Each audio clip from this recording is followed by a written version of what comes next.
오늘부터 우리는 사사기 말씀을 묵상하려고 합니다. 여러분, 사사기가 어떤 말씀인지 알고 계시나요? 사사기는 영어로 보면 judges 이렇게 써 있습니다. 재판관들에 관한 이야기를 기록한 말씀이 사사기입니다. 사사기 안에는 총 12명의 사사가 있습니다. 그 첫 번째 사사가 오늘 우리가 읽었던 말씀에 나오는 온니엘이라는 사람이고, 12번째 사사가 우리도 잘 알고 있는 사람입니다.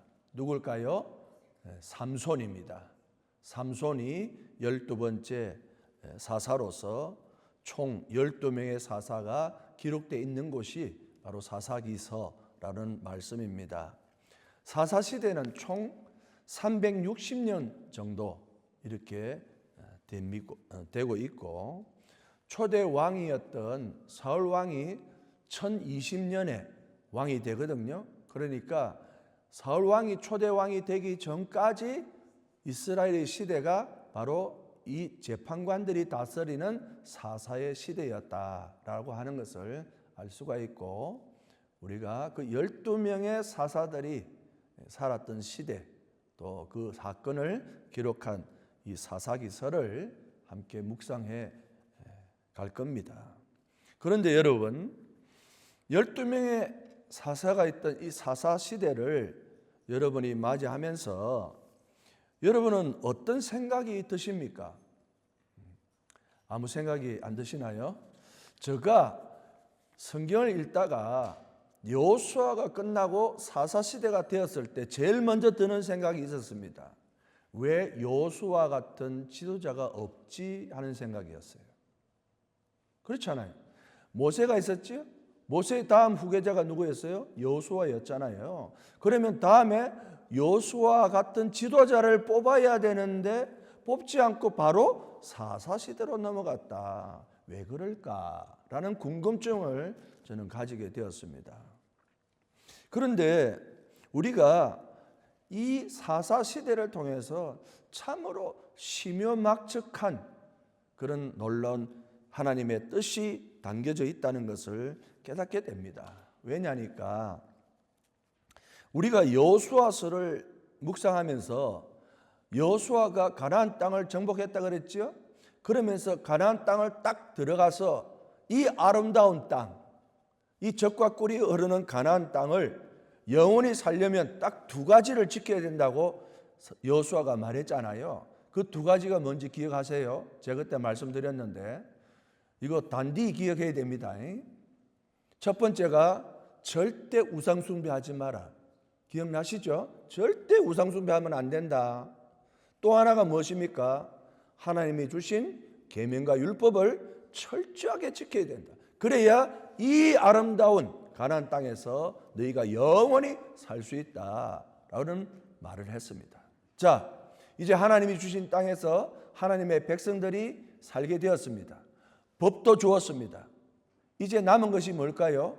그 법을 잘 지키는지 안 지키는지 그것을 판가름하고 감독하고 또 결정을 내려주는 누군가 필요하겠지요? 그 사람이 누구여야 된다는 겁니까? 바로 이 사사였다는 거예요. 그래서 이제는 지도자가 필요 없고 사사들이 하나님 주신 계명 말씀을 가지고 잘 사는지 안 사는지 순종하는지 불순종하는지만 잘 다스리면 되는 거예요. 그러면 지도자는 누가 됩니까? 이제 여호와 하나님이 되는 거죠.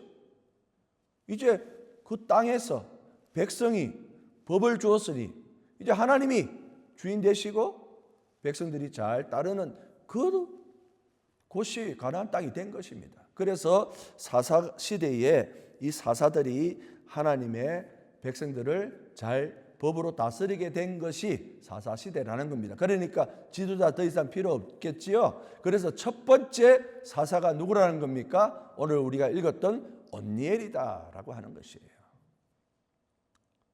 그래서 오늘 본문에 보니까 온니엘이라는 사람이 우리가 잘 알고 있는 이스라엘 신앙의 어른인 갈렙의 사위가 되는 과정을 오늘 본문에 기록하고 있습니다. 여러분 오늘 특별히 눈여겨볼 것은 여호수아가 가나안 땅을 정복하고 나서 모든 지역을 다 정복한 게 아니었어요. 전부 다 이게 대체로 다 정복했지만 그 중에 보면 잔당들이 남아 있었거든요. 그 잔당들을 남아 있는 잔당들을 다 완전히 정복하는 그 일을 시작하려고 했는데 그 일을 누가 제일 먼저 하는가 하는 것이 이 이스라엘 백성들 가운데에 문제가 되었습니다. 그래서 이스라엘 백성들이 12지파들 중에서 이 남은 이 가나안 땅의 이 잔당들을 완전히 무찌르기 위해서 누가 제일 먼저 나서야 되느냐, 이 질문을 하나님 앞에 드렸어요. 그런데 하나님께서 어느 지파가 제일 먼저 나가야 된다고 말씀한지 아십니까? 여러분 놀라지 마세요. 유다 지파입니다. 그런데 너무나도 당연한 거예요. 왜냐하면 유다 지파는 누구의 조상이에요? 예수님의 조상이기 때문에 유다 지파가 먼저 나가야 되는 거예요. 그 이유가 이제 나옵니다. 우리 다 같이 오늘 본문 1장 1절과 2절의 말씀을 한번 보겠습니다. 사사기 1장 1절에서 2절 말씀에 보면 여호수아가 죽은 후에 이스라엘 자손이 여호와께 여쭈어 이르되 우리 가운데 누가 먼저 올라가서 가나안 족속과 싸우리까? 여호와께서 이르시되 유다가 올라갈지니라. 보라, 내가 이 땅을 그의 손에 넘겨 주었노라 하시니라. 오, 하나님은 유다 자손이 먼저 가야 된다는 거예요. 이상합니다. 왜 하나님께서 유다 자손을 먼저 가야 된다고 말을 했을까요?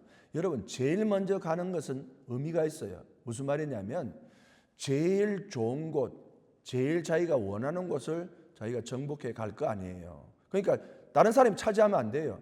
먼저 정복하고 먼저 차지해야 될 땅이 있었어요. 그렇기 때문에 누가 가는가가 굉장히 중요한데 하나님께서 누구를 제일 먼저 가라고 말씀하셨어요? 유다 지파가 가라고 그랬습니다. 그런데 유다 지파가 제일 먼저 정복한 땅이 어디였습니까? 바로 예루살렘과 헤브론의 땅이었습니다. 목사님, 유다 지파가 예루살렘과 헤브론을 정복한 게 뭐가 그리 대수입니까? 할 수 있죠. 아니에요. 왜냐하면 말씀드린 것처럼 유다 지파가 제일 먼저 간 이유가 있었고 유다 지파가 다른 지파가 먼저 가면 차지하면 안 되기 때문에 유다 지파가 가고 유다 지파가 반드시 예루살렘과 헤브론을 차지해야 될 이유가 있었습니다. 왜냐? 예루살렘은 나중에 뭐가 세워집니까? 예루살렘 성전이 세워져요. 유다 지파의 땅에 있는 예루살렘에서 예루살렘 성전이 지어지고 헤브론은 어떤 곳이냐? 다윗이 왕이 되었을 때 기름 부음 받은 곳이 바로 헤브론입니다. 그럼 그게 무슨 의미가 있느냐? 예수님께서 예수님은 예루살렘 성전과 같은 그런 분이시고 예수님은 유다 자손의 후손이시고 다윗의 자손으로 오신 왕이 누구라는 겁니까? 바로 예수 그리스도라는 것이에요. 그렇기 때문에 하나님께서는 그 놀라운 역사와 계획하심 속에서 이 유다로 제일 먼저 가나안 땅을 정복하도록 그렇게 허락을 하셨던 것입니다. 이 세상에는 그냥 일어나는 우연은 없습니다. 하나님의 치밀한 계획하심과 섭리함 속에서 모든 일들이 이루어진다는 것입니다. 우리는 몰라도 다 하나님의 계획하심 속에서 구원의 뜻이 이루어지고 있음을 믿으시기 바랍니다. 아무나 가서 아무나 정복하면 되는 것 같았지만 그 행동 하나, 그 역사 하나가 하나님의 놀라운 구원의 섭리가 거기에 담겨 있다는 거예요. 그냥 예루살렘 정복한 게 아니고 예루살렘에 성전을 짓게 하고 또 헤블론에서 다윗이 왕으로 기름 붓기 위한 것인데 그 모든 것들이 예수님을 염두에 두고 일어나는 일이었다는 겁니다.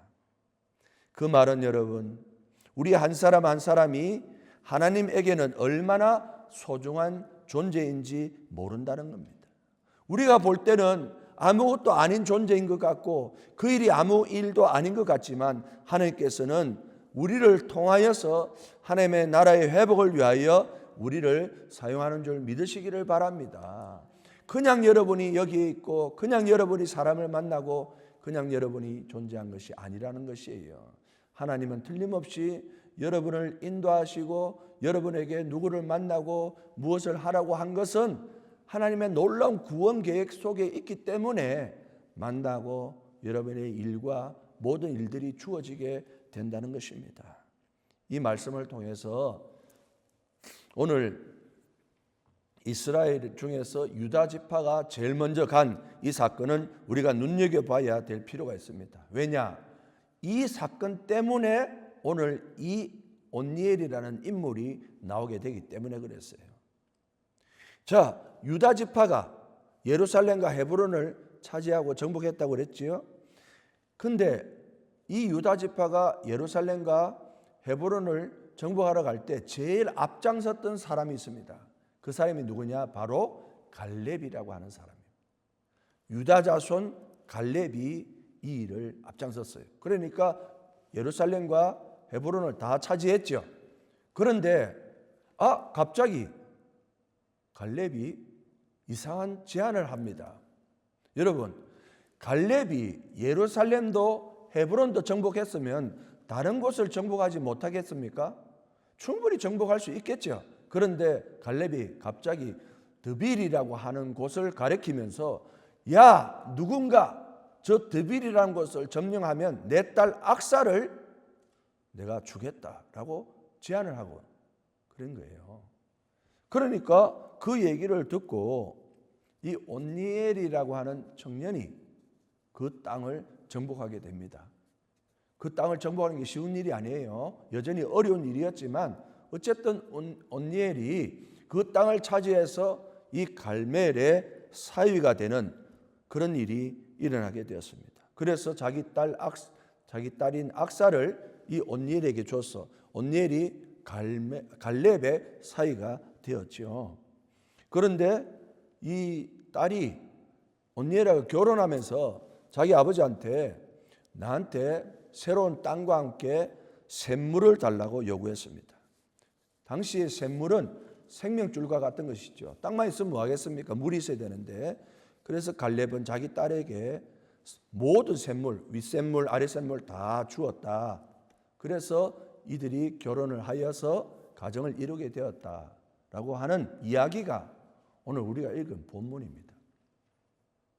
그런데 여러분, 이 얘기가 좀 싱겁지 않아요?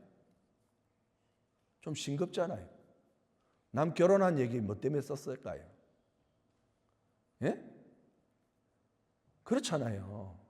그보다 중요한 일도 많은데 지금 사사기 제일 1장에서 온니엘이라는 청년이 갈렙의 딸 악사하고 결혼을 했다는 거예요. 그 얘기가 그렇게 중요합니까? 예? 그렇지 않습니까?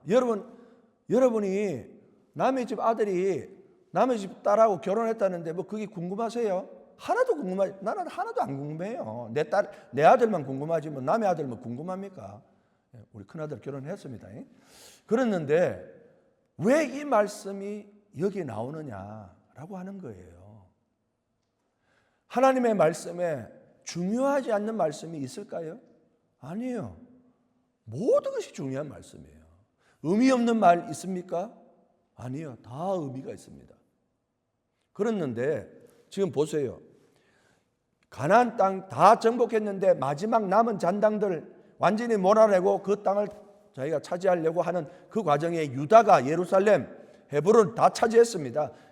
갈렙이 그 땅을 다 차지하고 그랬습니다. 이제 자기 딸을 온니엘이라는 청년에게 결혼시켰다.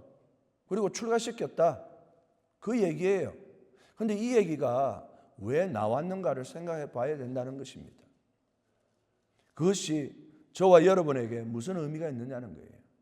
우리가 갈렙이라는 사람의 딸이 결혼한 얘기 들으려고 지금 여기 있는 거 아니잖아요. 성경에 그 얘기하려고 기록했을까요? 그거 아니라는 거예요. 그러면 왜 이 남녀의 결혼에 대한 문제를 그 중요한 사사기 1장에 기록을 해 놓았는가 하는 것을 생각해 봐야 됩니다. 그러면 그것을 알기 위해서는 우리가 그 당시의 배경으로 한번 들어가 봐야 되겠습니다. 우리 다 같이 왜 이 두 사람의 결혼이 그렇게 중요했는지 성경 갖고 계신 분 사사기 3장 6절 말씀을 한번 펴보세요. 사사기 3장 6절 말씀 다 찾으셨어요? 몇 장만 넘기면 되죠? 다 같이 한번 찾으셨으면 읽어보겠습니다. 시작. 그들의 딸들을 맞아 아내로 삼으며 자기 딸들을 그들의 아들들에 주고 그들의 신들을 섬겼더라. 아시겠어요? 어떤 배경인지? 여러분, 우리가 앞서 이 아름다운 땅에서 영원히 살기 위해서는 두 가지를 꼭 지켜야 된다고 말했죠. 그게 뭐라고 그랬어요? 하나는 절대 우상 숭배하면 안 된다. 그 또 하나는 뭐예요? 하나님이 주신 계명과 율법을 어떤 일이 있어도 지켜야 된다. 만약에 지키지 않으면 어떻게 한다 그랬습니까? 하나님이 재앙을 내릴 것이고 멸망할 것이다 라고 말했죠. 그리고 이 땅에서 살기 어렵다 분명히 말씀하셨죠. 그런데 지금 3장 6절을 읽으니까 이 이스라엘 백성들이 어떻게 하고 있습니까? 그들의 아들을 이방 여인들하고 결혼시키고 이방 여인들이 그들의 며느리가 되고 있습니다. 뿐만 아니라 그 끝에 뭐라고 그랬습니까? 그들의 신들을 섬겼더라. 이스라엘은 지금 이 두 가지를 모두 다 어기고 있는 거예요. 당시에 이스라엘의 이 상황이 어떻다는 것입니까? 완전히 영적으로 타락한 상태라는 거예요. 완전히 영적으로 타락한 세상은 영적으로 타락한 세상이 여러분 어떤 세상일 것 같습니까? 영적으로 타락했으니 세상적으로는 괜찮을까요? 하나님을 두려워하지 않는 세상입니다. 그러면 이 세상이 어떨 것 같습니까? 완전히 무법천지가 되는 거죠. 무질시하고 무법천지가 되고 하나님도 두려워하지 않는데 사람을 두려워하겠습니까? 없는 자들을 뺏어가고 약한 사람 괴롭히고 고아와 가부를 못살게 굴고 힘없는 사람 죽이고 그런 완전 부패 타락한 세상이 되는 거예요. 그런데 여러분 이 영적으로 무질서하고 혼돈된 사회 속에서 어떻게 됐습니까? 이 온니엘과 악사가 뭘 했다고요? 결혼을 한 거예요. 그 배경 속에서 이 온니엘과 약사가 자기 아들을 이방 사람한테 주고 이방 딸을 우리 며느리로 삼고 그러면 신앙이 완전히 엉망이 되어버리는 거잖아요. 제대로 된 신앙이 가질 수가 없어요. 말씀드린 것처럼 영적인 간음을 하고 있는 그런 상황이잖아요. 하나님 말씀 지키지도 않습니다. 그런데 이 갈렙의 여식과 자녀와 이 온니엘은 결혼을 했다는 거예요. 그 사회 속에서 무엇을 의미합니까? 그들은 오직 하나님만 섬기는 가정으로 믿음의 가정을 꾸렸다고 하는 거예요. 그리고 아버지 갈렙의 신앙을 그대로 물려받은 정통 신앙의 가정으로 계승을 했다는 것입니다. 그 무엇보다 중요한 것은 모두가 죄악으로 오염된 세상에서 그들만큼은 신앙을 지키고 가정을 지켰다는 것입니다. 그런 가정은 어떻게 될까요? 하나님이 우상 숭배하고 하나님의 말씀에 순종하지 않아서 재앙을 내리고 심판을 내리는 그 순간에도 그 믿음을 지킨 가정은 어떻게 한다는 거예요? 하나님께서 지키시고 보호하신다는 거예요. 그 죄악 가운데서도 그들만큼은 하나님께서 지켜 보호주신다는 겁니다. 이것은 여기에만 해당되는 말이 아니에요. 우리가 잘 알고 있는 말씀 창세기 6장에 보면 어떤 말씀이 있습니까? 노아가 방주를 만드는 시대예요. 창세기 6장 1절과 2절에 이런 말씀이 있습니다. 사람이 땅 위에 번성하기 시작할 때에 그들에게도 딸들이 나나니 하나님의 아들들이 사람의 딸들의 아름다움을 보고 자기들이 좋아하는 모든 여자를 아내로 삼는지라. 하나님의 아들들이 세상의 딸들에게 아름다움이 미혹되어서 그래서 서로 결혼하였더라. 그래서 어떤 일이 벌어졌습니까? 창세기 6장 5절에 세상이 죄악이 가득하고 그 마음에 생각하는 모든 것이 항상 악할 뿐이라. 11절에 그때에 온 땅이 하나님 앞에 부패하여 포악함이 땅에 가득하더라. 하나님의 말씀 지키지 아니하고 우상 숭배하니까 이 결혼이 영적으로 타락한 결혼이 되어버리니까 이 세상은 완전히 부패에 타락하여 하나님의 심판이 임하였는데 40일을 주야로 비가 내려서 노아와 노아 식구 8명 빼고는 모두 다 죽어버리는 그런 노아 심판이 임하게 되었습니다. 사랑하는 여러분, 세상에 아무리 죄악으로 물들고 부패 타락하고 오염되어도 우리 가정, 우리 가족 신앙을 잘 지키면 죽음의 엉덩이에서도 건져받고 사망의 올무에서도 높임을 받을 수 있는 줄 믿으시기를 바랍니다. 신앙과 심판에서도 살아남을 수 있는 유일한 방법은 이 세상에서 우리의 신앙을 지키고 믿음을 지키는 것입니다. 하나님에게 집중해야 되고 하나님만 섬겨야 되는데 내 마음이 하나님 외에 다른 것에 빼앗기면 그게 우상숭배라고 그랬지요.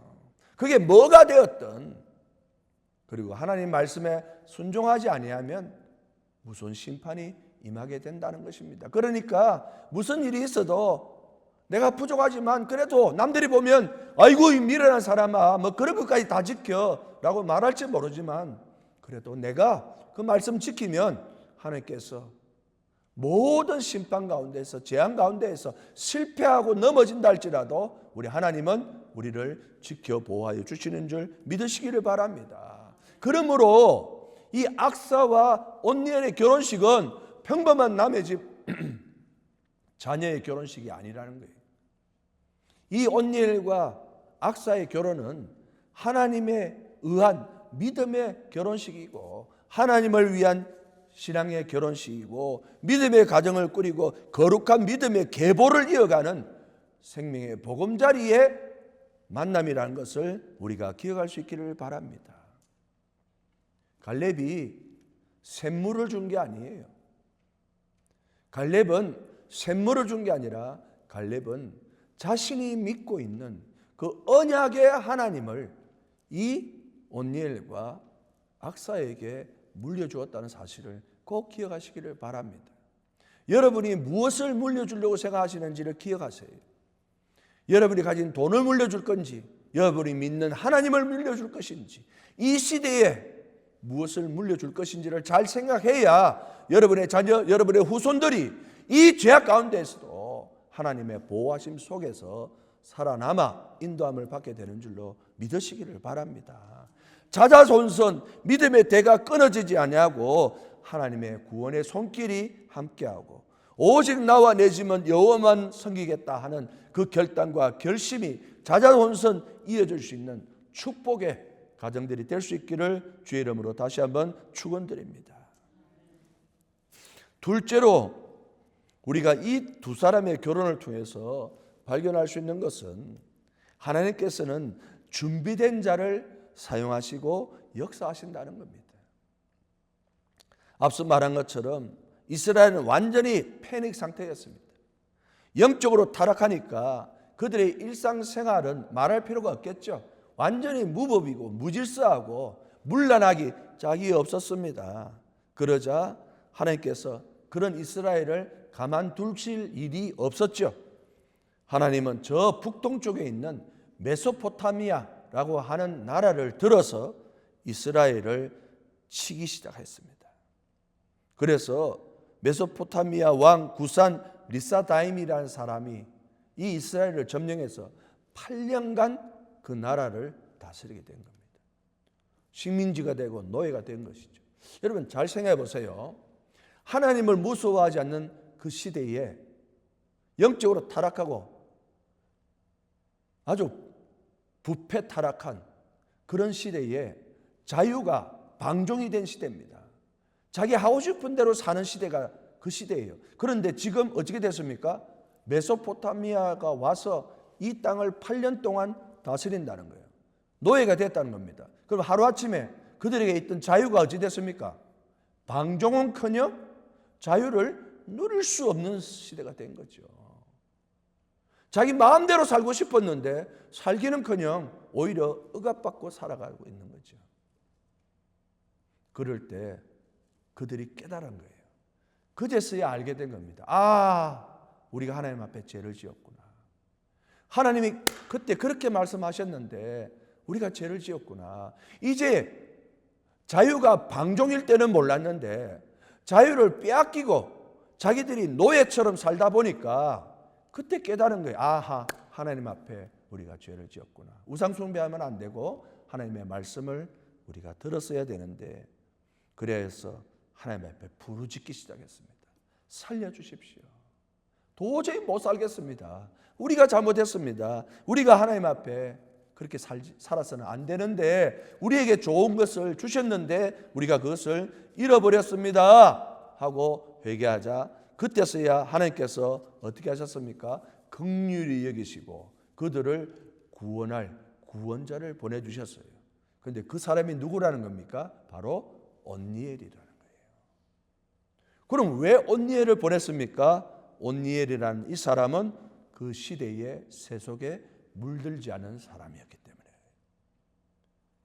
모든 세상이 미쳐가고 있는데도 이 온니엘만큼은 자신의 신앙과 믿음을 지키고 있는 그 시대에 하나님의 사람이었기 때문에 하나님께서는 그를 사사로 선택해서 그에게 이 이스라엘 백성을 구출해내라고 사명을 주신 것입니다. 오염되지 않았습니다. 온니엘은 때묻지 않았습니다. 오로지 하나님만 섬기는 귀한 하나님의 사람이었기 때문에 그가 하나님께 택함 받아서 이스라엘을 구출하게 됩니다. 무엇을 보고 알 수 있습니까? 앞서 말씀드린 갈렙의 딸 악사와 온니엘이 결혼하는 것을 보고 아하, 이 사람이 어떤 사람이라는 것을 알게 된다는 겁니다. 그래서 본문 3장 9절의 말씀에 이렇게 말하고 있습니다. 이스라엘 자손이 여호와께 부르짖음에 8년 지나서 부르짖잖아요. 8년 안에도 부르짖었겠지만 이스라엘 자손이 여호와께 부르짖음에 여호와께서 이스라엘 자손을 위하여 한 구원자를 세워 그들을 구원하게 하시니 그는 곧 갈렙의 아우 그나스의 아들 온니엘이라. 하나님께서는 준비된 자를 사용하시는 줄 믿으시기 바랍니다.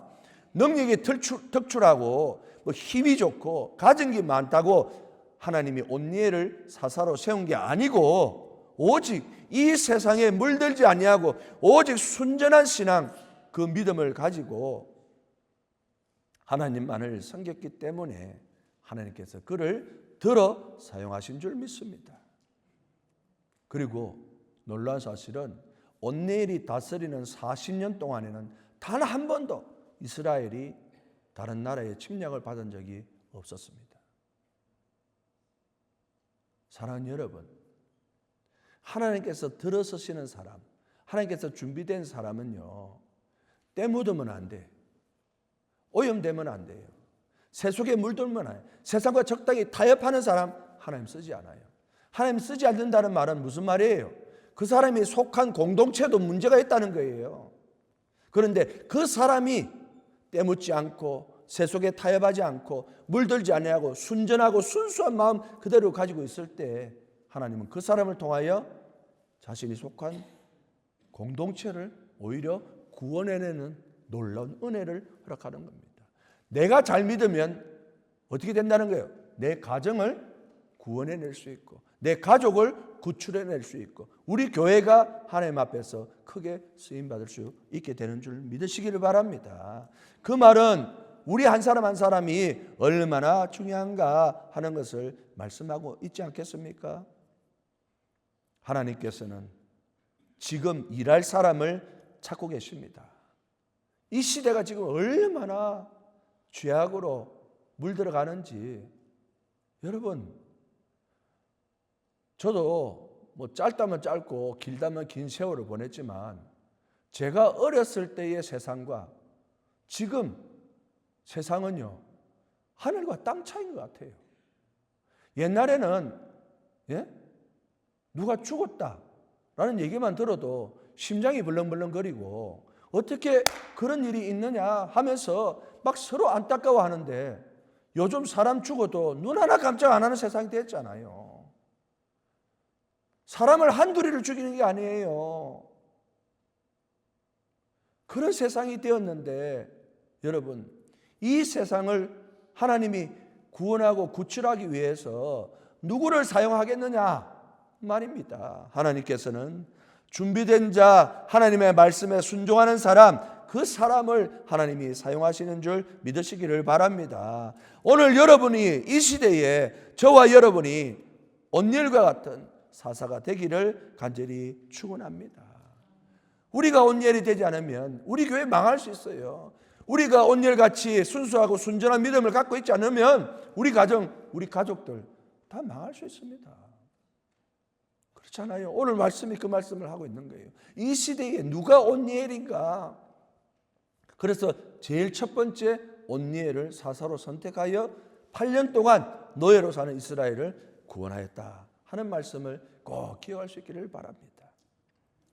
지난 여름에요, 프랑스에서 올림픽이 열렸습니다. 여러분 아시죠? 작년에 거기 수영 선수 중에 헌트 암스트롱이라는 선수가 있었습니다. 그는 미국 국가대표 남자 400m 자유형 계주에서 금메달을 땄습니다. 자유, 프리스타일, 자유형 계주에서 4명이서 하는 거기서 금메달 땄어요. 대단하죠? 또 400m 혼영, 그러니까 여러 다른 스타일 섞여서 하는 400m 혼영에서는 은메달을 따는, 그러니까 금메달을 따고 은메달을 땄으니까 대단하지요. 그런데 그 메달 따고 난 다음에 인터뷰를 했는데 그 인터뷰가 우리의 마음을 울리게 하는 거예요. 그 울림이 있다는 거예요. 뭐라고 얘기를 했느냐? 그가 금메달을 딴 후에 이렇게 말을 했습니다. 수영이나 올림픽 선수가 되는 것은, 그런 것은 없이도 살 수 있습니다. 중요하지 않다는 거죠. 그런데 저는 하나님 없이는 살 수가 없습니다. 이렇게 얘기를 했다는 거예요. 금메달을 따고 수상 소감을 물었는데 저는 수영도 올림픽도 그거 없어도 저는 살 수 있어요. 그런데 하나님 없이는 저는 못 삽니다. 이 얘기를 그 인터뷰 도중에 했다고 하는 것입니다. 이야, 이 시대에 이런 고백하는 청년을 찾아보기가 쉽지 않지 않습니까? 다른 선수들은 금메달 따고 막 메달을 따면 어떻게 합니까? 파티를 열고 막 축하를 받으면서 온 세상이 자기를 위해 있는 것처럼 그 영광을 즐기고 있는데, 이 암스트롱은 자신의 신앙을 지키는 것을 볼 수 있습니다. 메달을 땄기 때문에 이런 말을 하는 게 아니에요. 암스트롱은 메달을 땄으니까 뭐 인사치레서 내가 하나님 없이는 살 수 없습니다, 이렇게 한 게 아니고, 그는 메달을 따기 전부터 이런 신앙을 가졌기에 그가 이 메달을 딴 것은 오직 하나님의 은혜로 땄게 되었다 라고 얘기하면서 하나님 앞에 영광을 올려드리는 거예요. 그래서 그걸 어떻게 하느냐? 야, 이 암스트롱이 하는 SNS 있잖아요. 페이스북도 있고 뭐 있잖아요. 거기에 항상 글자가 딱 써 있는 게 슬로건이 God first.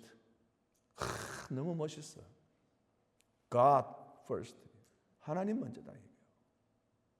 이 시대에 이런 사람이 하나님이 이런 사람을 찾으시는 줄로 믿습니다.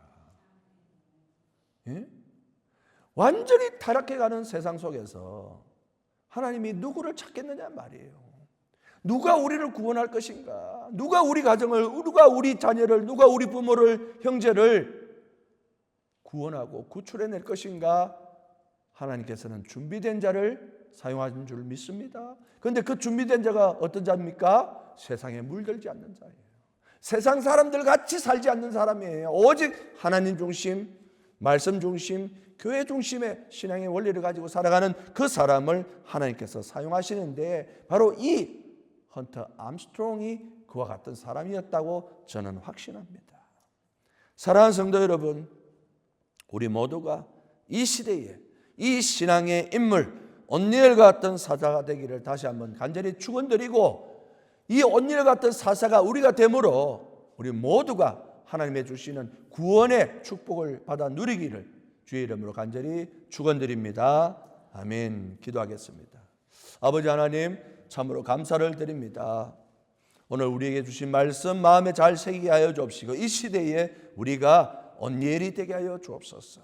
세상 누가 뭐라고 하든지 간에 우리는 우리의 신앙 지키고 물들지 않고 때묻지 아니하고 세속과 타협하지 아니하고 오직 주의 길, 오직 하나님 한 분만 섬기고 말씀에 순종할 수 있는 저희들이 되게 하여 주시옵소서. 예수님 이름으로 간절히 기도합나이다. 아멘.